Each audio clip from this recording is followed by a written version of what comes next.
जंगल की हरी भरी वादियों में एक शांत सुबह उगती है। सूरज की पहली किरणें पेड़ों के बीच से छनकर नीचे आती है और इसी खूबसूरत जंगल के बीच एक छोटा सा खेत है जिसे एक मेहनती बंदर ने अपने बच्चों के भविष्य के लिए बनाया है। हर दिन वह सुबह जागते ही अपने खेत में पहुंचा करता है। कभी पानी देता, कभी खरपतवार साफ करता, तो कभी पौधों को कीड़ों से बचाता। उसके दो छोटे बच्चे भी आसपास खेलते रहते और कभी-कभी छोटी-मोटी मदद करते।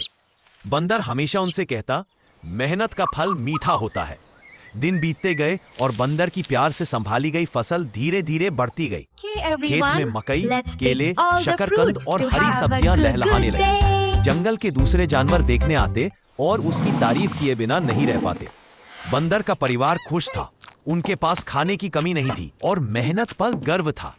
एक शाम खुशियों से भरे इस परिवार को पता भी नहीं था कि जंगल के एक कोने में एक भूखा, खतरनाक शेर उनकी फसल को घूर रहा है।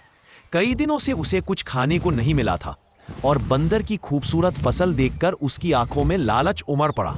ये सब मेरा हो सकता है, वह घात लगाए देखने लगा। सूरज ढलते ही जब जंगल सुनहरी रोशनी में नहा रहा था, अचानक शेर गड़गड़ाहट के साथ बंदर के खेत में घुस पड़ा।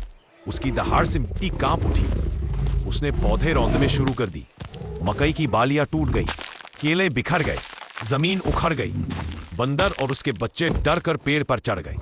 शेर गर्जना करता हुआ बोला, ये जंगल मेरा है, और अपनी ताकत दिखाते हुए पूरा खेत तहस नहस कर गया। कुछ देर बाद जब सन्नाटा छा गया, बंदर पेड़ से नीचे उतरा। जैसे ही उसने अपने खेत को बिखरा हुआ देखा, उसका दिल टूट गया। वह मिट्टी में बैठकर जोर जोर से रोने लगा। उसके हाथों में वही मिट्टी थी जिसमें उसने अपने बच्चों का भविष्य बोया था। बच्चे उसे गले लगाकर सांत्वना देने लगे, लेकिन नुकसान इतना बड़ा था कि बंदर का दिल संभल नहीं रहा था। उसी समय जंगल के कई जानवर, हाथी, हिरण, खरगोश, जिराफ और बंदरों का झुंड उसके पास आया। हाथी ने अपनी सूंड से जमीन समतल की, हिरण बीज लेकर आए, बंदर नई पौध रोपने लगा। पूरा जंगल एक परिवार की तरह बंदर की मदद में जुट गया। रात भर मेहनत हुई और सुबह की पहली किरणों के साथ नए पौधे उगने लगे। बंदर ने अपने बच्चों को सीने से लगाया और मुस्कुरा कर कहा, जब साथ हो तो कोई भी